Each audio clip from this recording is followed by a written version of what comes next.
सिंधु दरिया के वकरन में वाह जो सिलसिलो जारी है। सखर बैराज वट विचोले दर्जे की बोड है। गुडू बैराज वट पानी जो मथां वहकिरो 5,06,433 क्यूसेक रिकॉर्ड किया वियो। गुडू बैराज जो हेठां वहकिरो 4,75,910 क्यूसेक रिकॉर्ड किया वियो है। सखर बैराज वट विचोले दर्जे की बोड मथां वहकिरो 4,50,150 क्यूसेक रिकॉर्ड किया वियो है। सखर बैराज वट मथां वहकिरो 4,18,810 क्यूसेक रिकॉर्ड किया वियो है। सिंधु दरिया के वहकरन में वाह जो सिलसिलो जारी है। सखर बैराज वट विचोले दर्जे की बोड है। गुडू बैराज वट पानी जो मथां वहकिरो 5,06,433 क्यूसेक रिकॉर्ड किया वियो। गुडू बैराज जो हेठां वहकिरो 4,75,910 क्यूसेक रिकॉर्ड किया वियो है।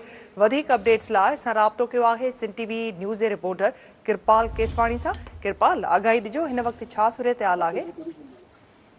जी, गुडू बैराज वटि जेको आहे विचें दर्जे वारी बोड वारी जेको आहे गुज़िरियल कुझु ॾींहंनि खां सूरत हाल हिन महिल बि बरक़रार आहे। गुडू बैराज वटि पाणी जी लाट तोड़े चाढ़ वारो जेको सिलसिलो जेको आहे उहो पिणु जेको आहे जारी आहे। हिन महिल गुडू बैराज में जेको मथां वाकिरो आहे 5,06,433 क्यूसेक, जॾहिं त हेठां वाकिरो 4,75,970 क्यूसेक हिन महिल रिकॉर्ड कयो वियो आहे।